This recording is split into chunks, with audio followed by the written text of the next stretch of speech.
morning. And first, before I begin, may I ask you to give Chairman Khalid for a warm appreciation for the tenacity, the grit, and the sheer energy she brings to the table at a young age of 88. You are constantly admiration for the commitment you have, and to Aparna for this wonderful location that I only had the opportunity to visit 6 months ago, and it was 6 months that this affection and love that I received from both of them, and my love and affection for them has been amazing. It's a great relationship that's formed in a very short time. Thank you very much.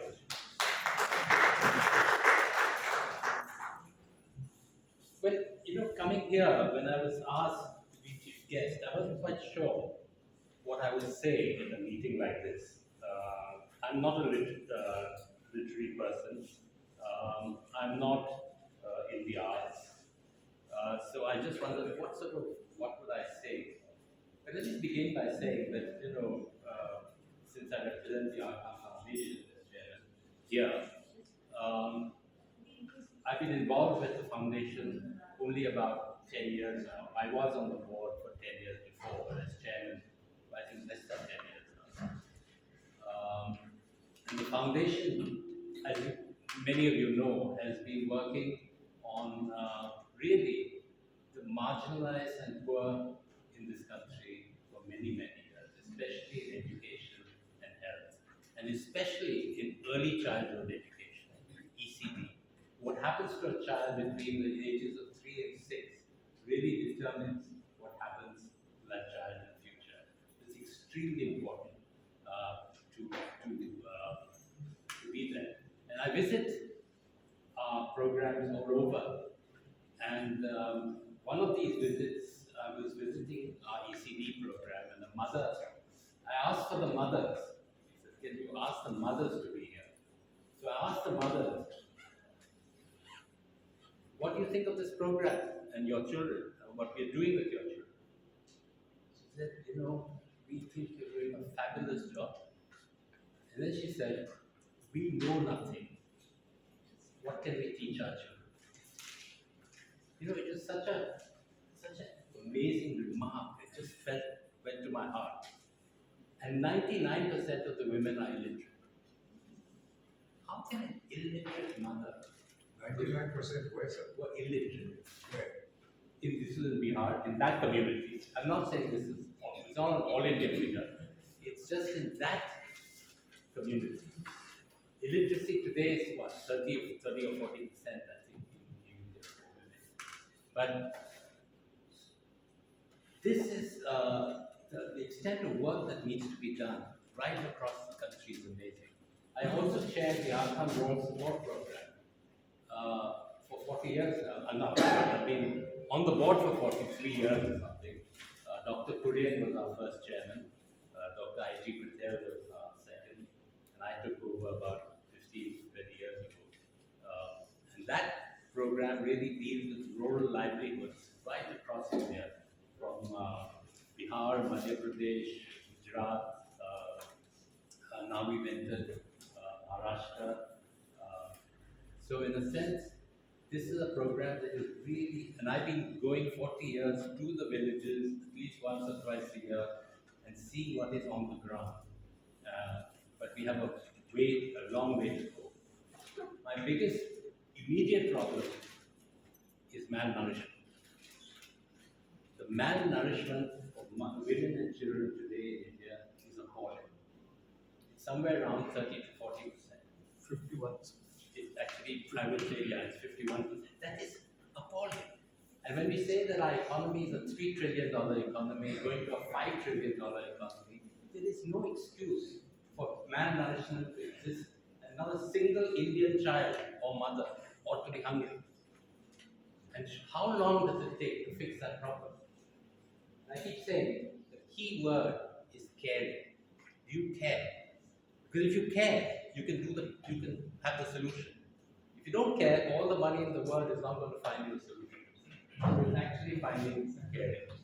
Anyway, I think I don't want to say too much on that, but I think this is the context in which the network has been working in the country.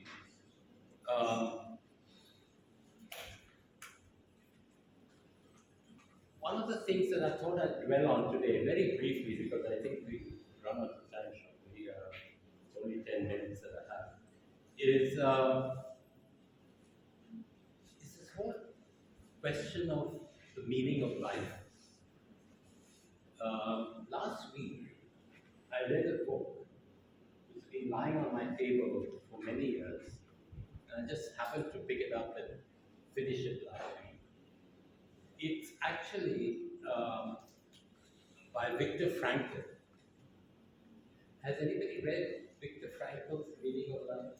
Yeah? Yeah. And I was amazed, and I was moved, and I was, disturbed by the book.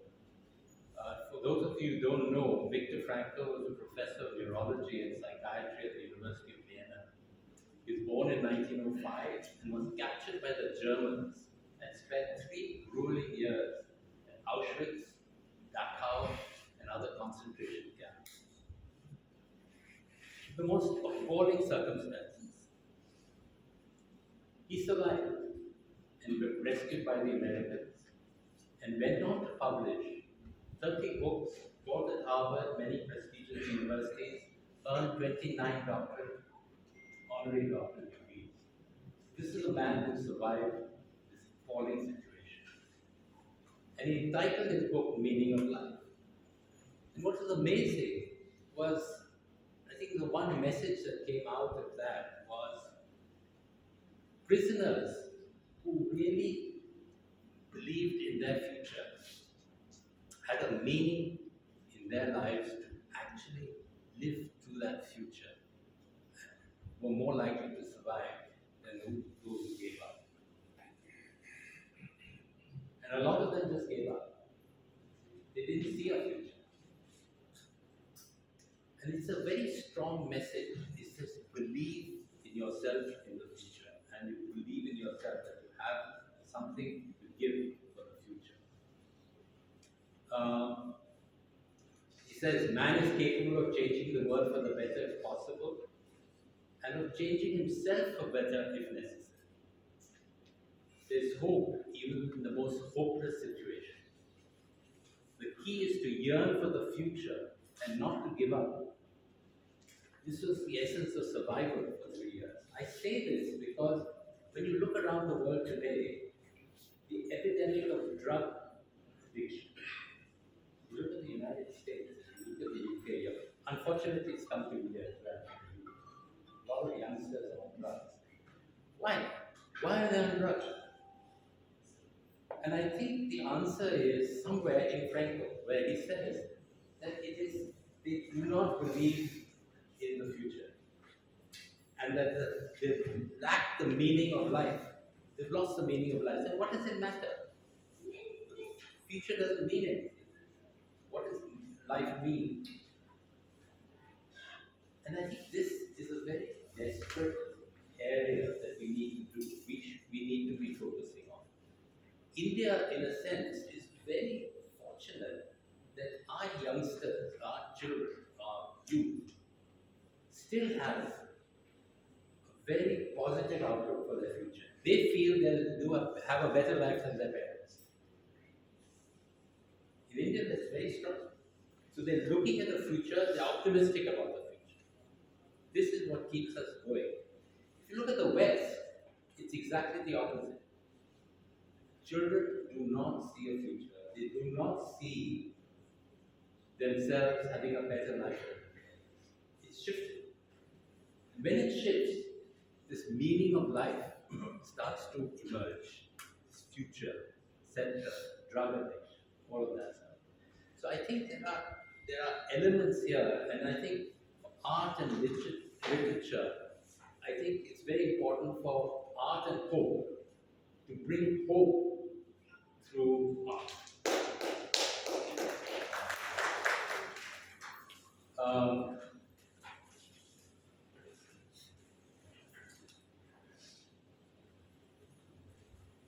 Bernhard Richter, the German painter, noted that art is hope. Art's place within human optimism and endeavor is real. Over the centuries, art has transformed from gravity, something very serious, to something dynamic and democratic. I wish I'd paid more attention to it in my life, but as I get older, I think I start looking at this much more carefully. So let me have some concluding thoughts. I don't want to take too much time. Billy Bragg noted that capitalism is like fire. Keep it under control, and it will give you heat and light. Leave it unattended, and it will consume everything in its path. That unbridled capitalism is not the future, and we know that. So it is how we as societies, start controlling the environment in which we work. But we are living through a very difficult age. And I just want to mention, if you think we are living through this optimistic age of the future, I don't see it. And I see actually a lot of, I can characterize today's world as very much like the 1930s. If you go to the 30s and you look at the sorts of themes that existed in the 30s, I see the same themes today. The rise of nationalism. Nationalism is an extremely dangerous concept. The coming to power of the strong leader across the world. The constant threat to freedom across the globe. And the deglobalizing world, where we at one thought we were globalizing, we would open borders and everything would be fine. It's actually crushing itself again. I'm convinced that we will go through this once again, but we will emerge on the other side into light. For this decade, I think there's going to be a real problem. The 20s. I think we will emerge in the 2030s. We can look forward to a very better time at that time. You look at the, when we went from the 20th century to 21st century, I thought we would be moving into a world of, global peace, global prosperity, etc. But the 21st century has been not by our own problems, but also by external problems. We had the financial crisis of 2008, which almost destroyed the economies of the world. Then we had COVID, which brought humanity to its knees. We only just recovering from it. So we've had shocks to the system coming periodically. Climate change has been a huge shock to the system, and we are just about living through it. We don't know how to deal with it. So there are all sorts of problems. So the next 10 years is a very critical period for us, all of us as a community, as a society. We can't just put this on government. This is for all of us to actually get together and look at hope and positivity through all of this. So my final message to you all is the primacy of the moral compass. We've lost morality a lot of the way, right across the board, right across the board. Morality is doing what is right, regardless of what we are told. Right? Doing what is right, regardless of what we are told. In fact, Andre Malraux also said, and he's another favorite author of mine, who wrote in the 1930s, and his book, The Human Condition, La Condition Humaine, it's an amazing book. And in there he says, an artist discovers his genius the day he dares not please. Yeah. when he is or she is in control of whatever they want to say. So this moral compass is very critical. All of us, as countries, organizations, as well as individuals, need to track the past. We need to track the past, organize the present, and design the future. Right now, this is the time to do it. And I think this is a task, all of us, in whatever capacities that we exist in the world today, meaning of life, is something that we're going to have to do in a better and more rigorous form than it's been done before. So I leave you with my favorite philosopher, Seneca, who wrote in the first century. And he said that if you do not know to which port you are sailing, no wind is favorable. You must know where you're going so that you can set your sails appropriately. So again, let me welcome all of you, especially from the SAARC countries. I've had a lovely experience. I was in Bhutan for the UNCTF program on housing many years ago, so I come very regularly. In Sri Lanka, I set up HDFC Sri Lanka. So spent a lot of time with the old Prime Minister, Pranadasa, and got to know all the Sri Lankan society there. And in Bangladesh, I worked on Dhaka, at the planning authority, Raju, I think it was, for the World Bank. So I've been very much involved with our neighbors in some stage. So I really welcome all of you.